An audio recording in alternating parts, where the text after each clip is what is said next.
Hey folks, Matt here with Staked Out. Fortunately, I get to go on another trip to the Bahamas here next week, and just getting prepped, tying a bunch of flies. I'll be tying a little bit while I'm down there, but it's nice to have a box full.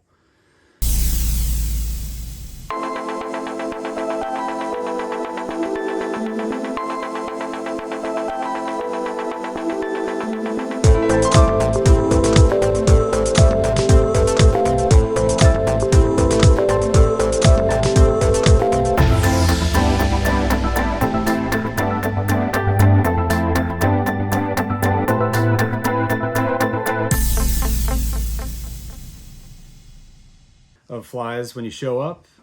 Plus, it gets me pumped for another trip. One thing we'll be going for a little bit while we're there this time is tarpon. We do have tarpon in a few places here and there in the Bahamas, and what makes them great is they're pretty friendly, pretty agreeable. So some days they'll eat anything, which is nice. So I like to use real simple flies. Today I'll be tying a Palolo worm. Basically, it's a tarpon worm fly. The best thing about it is it's simple. I can tie, a dozen of these in the same amount of time that it might take me to tie, a real pretty toad fly or, a game changer or fancy bait fish pattern or whatever. But anyway, so I'll be using a Gamakatsu SL12S 1/0. This is a real strong hook, and I like the short shank on it. You get good hookups with this. One thing I will say is I don't land my tarpon. We fish the size range, they're resident fish. They're 50 to 70 pounds. I've seen some bigger than that, but they're kind of fun size, plenty big. And I'll fish 16-pound class tippet in order to break them off after a few jumps. Once we have enough fly line back in the rod, just point it straight, break them off, and keeps them dumb, keeps them from getting harassed by sharks if they get tired. So anyway, I'll be using thread, doesn't really matter that much. This is a fluorescent pink 210. This is what I use to tie my bonefish flies, so the bobbin's already set up. So I'll just start my thread on the hook. I started fishing this worm last year. Just with all the talk about the worm fly in Florida, I figured it's the same species, so if they gotta have them there, maybe they have to have them across the Gulf Stream. And the first day I used it, we threw it 6 fish and jumped 6 fish. One thing about these worm flies is they will foul. The bunny strip, the zonker strip, when it gets wet is pretty noodly. So I'm going to tie a little foul guard on here. Oh yeah, spinning. So this is 25-pound hard mono. And there's a few ways to do this. This is the easiest. So I'll just put a tag end on each side of the hook shank, and you sort of have to manipulate it with your fingers to keep it on the side. It's a bit tedious.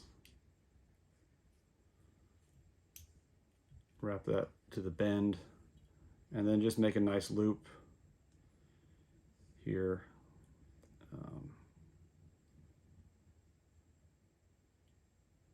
I am no professional fly tyer.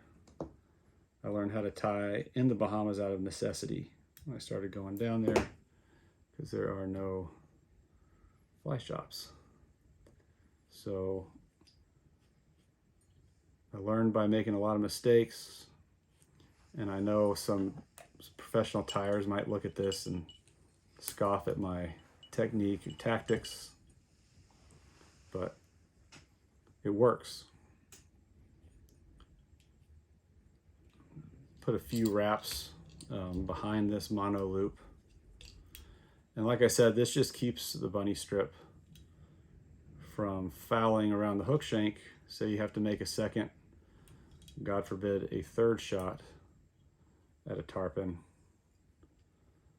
You don't want to be throwing a messed up fly on those second or third shots.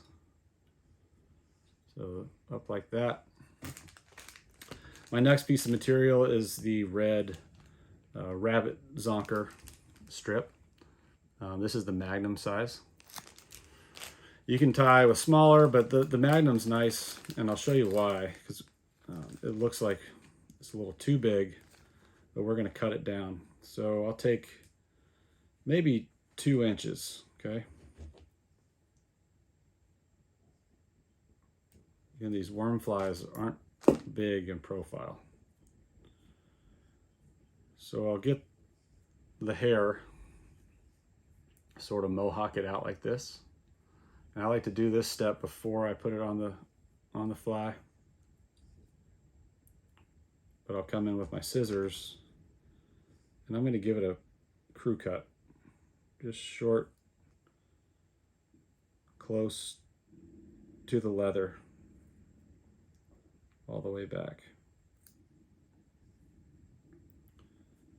Come in here, close. I'll leave a little tail out the back. This bunny fur, if you've ever fished with bunny fur flies, streamers, trout fishing, whatever it may be, when it gets wet, it moves really, really well. So that's my length right there, nothing to it. I mean, it's crazy that a 70-pound fish might just go cross-eyed on this little thing. But I'm going to line that up and tie that in, making sure it's on there flat and straight.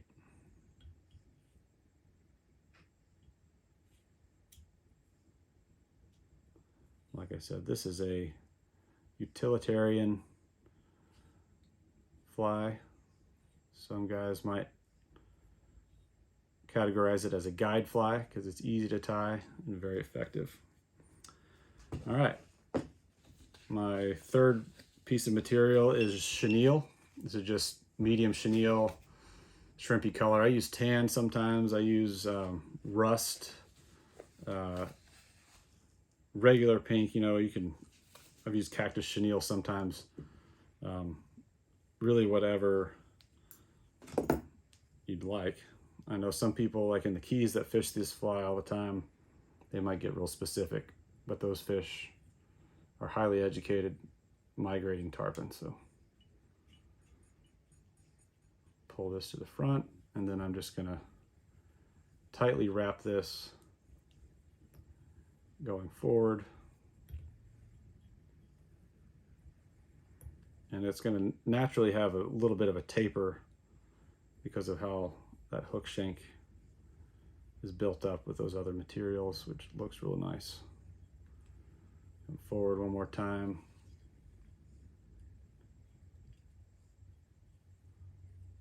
Tie that in a little bit, and then come here, trim that, and I'm almost finished.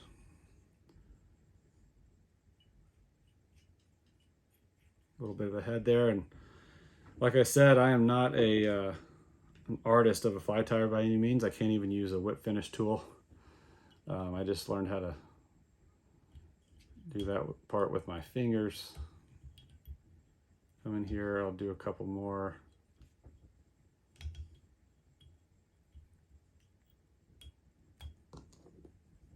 This only has to last for one fish, so since we're breaking them off, so it's another relieve some pressure on tying that fly. I'll come and use a little bit of glue. I usually use Zap-A-Gap. I've used Gorilla Glue, whatever's on hand,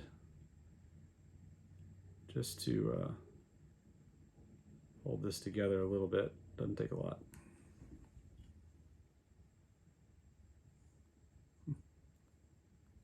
Gonna get that back in the hole. Just gonna leave that out. All right. That's our worm fly here. So when this gets wet, this is gonna move really nicely. It's gonna sit basically on the surface, and I like long, slow, continuous strips. And typically, at least these Bahamian fish, when they see it, cross their eyes on it and slurp it down. So yeah, that's my tarpon worm fly for the Bahamas. Thanks.